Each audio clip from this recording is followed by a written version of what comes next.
City of Los Angeles shutting down smoke shops more than any other business for allegedly operating against those safer at home orders. And that's because they're considered non-essential. And health advocates worry they're increasing the risk for teenagers who vape. Our investigative reporter Lolita Lopez has the latest warning.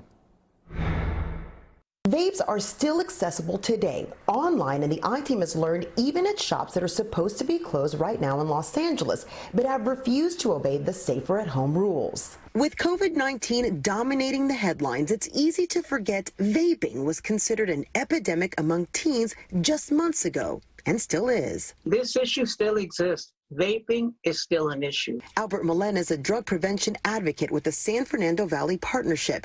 He says he's getting a lot of calls from parents who just discovered their kids are vaping now that they're locked down under one roof. First thing they say is that they've been blindsided, that they didn't think that their son or daughter was doing this. He says their next question is, where did their kids get the vapes? Our surprise was that a lot of these shops are still open. The I-Team obtained new data from Los Angeles showing as of Monday night, 60 non-essential businesses have been cited and forced to close, accused of operating in violation of the city's safer at home order.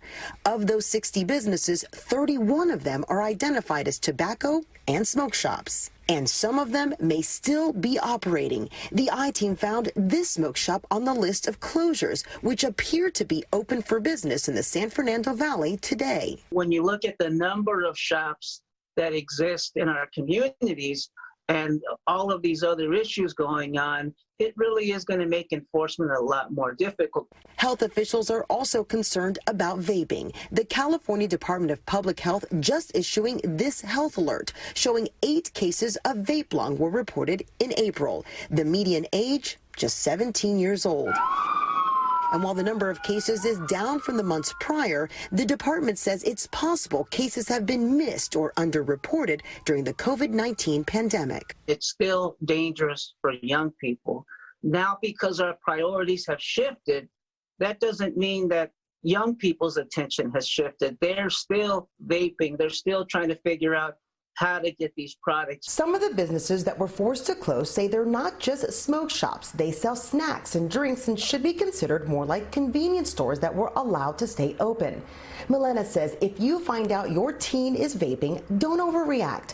First, confiscate the device and then try to find out more information about how long they've been using it to figure out if this is a recent development or an addiction for which they may need some help.